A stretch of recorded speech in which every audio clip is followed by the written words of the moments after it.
بسم اللہ الرحمن الرحیم۔ السلام علیکم میرے پیارے پیارے ناظرین۔ لوگ اکثر یہ سوال کرتے ہیں کہ تہجد سے معجزے کیسے ہوتے ہیں؟ اللہ تعالیٰ آخر کن لوگوں کو تہجد کی توفیق عطا فرماتا ہے؟ وہ تہجد کی دعاؤں کو قبول کب فرماتا ہے؟ وہ کیا نشانیاں ہیں؟ تو سنو، تمہارا اور میرا رب فرماتا ہے، کون ہے جو مجھے رات کی تنہائی میں پکارے، میں اس کی تقدیر پلٹ دوں، میں اس کا نصیب بدل دوں۔ کون ہے جو مجھ سے سوال کرے اور میں اس کو عطا کروں؟ تہجد ایک واحد ایسا نشانہ ہے جو کبھی نہیں چوکتا۔ رات کی تاریکی اللہ پر یقین رکھنے والوں کے لیے وہ روشنی ہے جو معجزات کی راہ دکھاتی ہے، اور اگر تمہارا دل یہ گمان کرتا ہے کہ یہ کب اور کیسے ہوگا، تو جان رکھو وہ عرش کے خزانوں کا مالک کن کی طاقت رکھنے کے باوجود بھی اگر تمہیں آزما رہا ہے تو سنو، اس دیری کے پیچھے بھی اللہ تعالیٰ کی کوئی حکمت ہے۔ تو یاد رکھو، بہت سی ایسی دعائیں اور ان کے مثبت اثرات ہم جلد بازی میں ضائع کر دیتے ہیں، اور تم یہ نہیں جان پاتے کہ جب دعا فیصلہ کن مراحل میں داخل ہوتی ہے تو وہ تقدیروں کو بھی پلٹا کر رکھ دیتی ہے۔ اللہ تعالیٰ فرماتا ہے کہ شکستہ دل نہ ہو اور نہ ہی غم کرو، یہ وقت تم پر اس لیے لایا گیا کہ تم میں سے سچا مومن کون ہے، کیونکہ جیسے دل کا اس خالق دل سے گہرا تعلق ہے، اس طرح تہجد کا بھی اس خالق کائنات سے گہرا تعلق ہے۔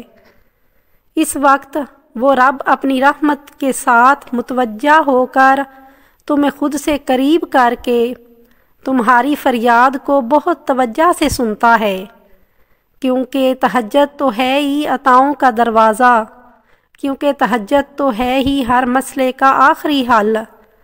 نبی کریم صلی اللہ علیہ وآلہ وسلم نے فرمایا، اللہ تعالیٰ فرماتا ہے، اے ابن آدم، تو میری عبادت کے لیے یکسو ہو جا تو میں تیرا سینہ بے نیازی سے بھر دوں گا، اور تیری محتاجی دور کر دوں گا، اور تیری دعا کو قبول فرماؤں گا۔ اور سنو، جب تم دن رات اس پریشانی میں رہتے ہو کہ اللہ تعالیٰ میری دعا کب قبول کرے گا، تو سنو، اللہ تعالیٰ فرماتا ہے، خود کو کبھی کمزور نہ پڑنے دو۔ اللہ ساری باتیں سنتا ہے اور وہ نہایت باخبر ہے، اور یاد رکھو اللہ بہتر سننے والا ہے، اور یہ جان رکھو کہ اللہ تعالیٰ کا انسان کے ساتھ اتنا گہرا تعلق ہے کہ جب تم تہجد کے وقت اس کے آگے روتے ہو، وہ تمہارے آنسو اتنے قیمتی رکھتا ہے کہ یقین کرو وہ ایسے تقدیریں بدلتا ہے کہ انسان کی عقل خود حیران رہ جائے۔ اللہ فرماتا ہے کہ تیرا رب تجھے بھولنے والا نہیں، تمہاری حاجتوں اور تمہاری ضرورتوں کا پورا کرنا، تمہاری قسمت کا بننا اور بگڑنا سب اللہ تعالیٰ کے ہاتھ میں ہے، لہٰذا تمہارا اس کے آگے جھکنا اور اس سے مدد طلب کرنا اس کا عین تقاضا ہے۔ یاد رکھو، رب کی طرف سے تہجد میں سکون ملنا قبولیت کی بہت بڑی نشانی ہے۔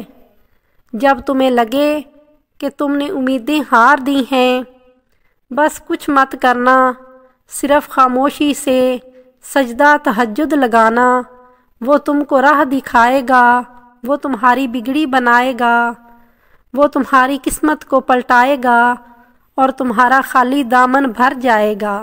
قبولیت کی ایک نشانی تو یہ بھی ہے کہ تم درد پر بھٹکنے کی بجائے، ہاتھ پھیلانے کی بجائے، لوگوں کے آگے گرنے کی بجائے صرف اور صرف اس ذات باری تعالیٰ کے آگے ہاتھ پھیلاتے ہو، راتوں کو اٹھ کر اسے مناتے ہو، تو یاد رکھو کہ بہت جلد اللہ تعالیٰ تم پر اپنا کرم فرمائے گا، اور یاد رکھو ہر گزرتا ہوا دن تمہیں تمہاری منزل کے قریب کر رہا ہے۔